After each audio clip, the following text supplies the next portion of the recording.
Now I remember, jaws are evolving faster than teeth. We are outgrowing our own wisdom, what they used to call it anyway. Now I'm sure of this less and less each day. I have been searching the world too long for logos. I'm starting to give up. I am stubbornly holding on to each of my teeth, however small my jaw, however many howls it still holds from childhood, a wild wood of wolves trailing behind some moon. However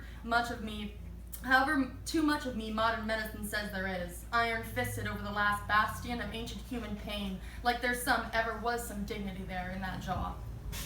Left behind for us from some old world instead of just the whole world, with its wrenches, its vices, its toothaches, and accidental symphony of blaring horns. Miles of road and millions of molars just as impacted. Maybe that's the fractured fate of dignity now, too. Along with our wisdom in all this, it wasn't intentional, the shedding of our skins and shortness of our memory. We've just run out of room.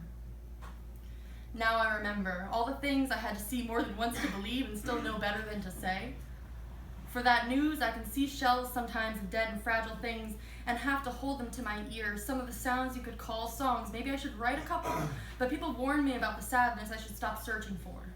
There's already enough in the world, and then they step over each like gum on a sidewalk. Now I remember, there are plenty of prisons with no architects. Some cells are just my shower stall or my flowered skull or just my own cell walls. Where the rattle of keys or dim voices carry through.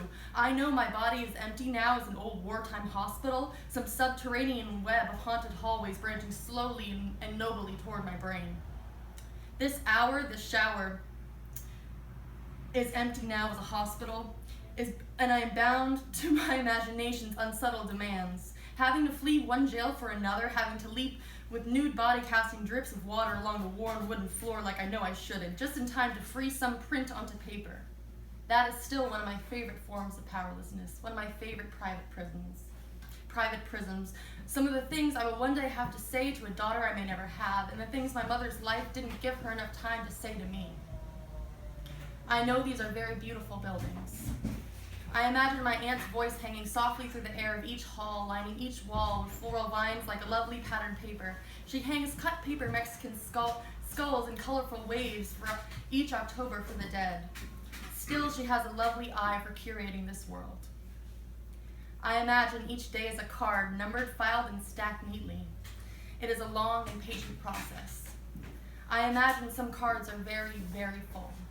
And some probably disappear for a while, are misplaced like gloves and jackets, eyeglasses, rings of keys. I wonder what freedoms we can muster and what we will trade for these.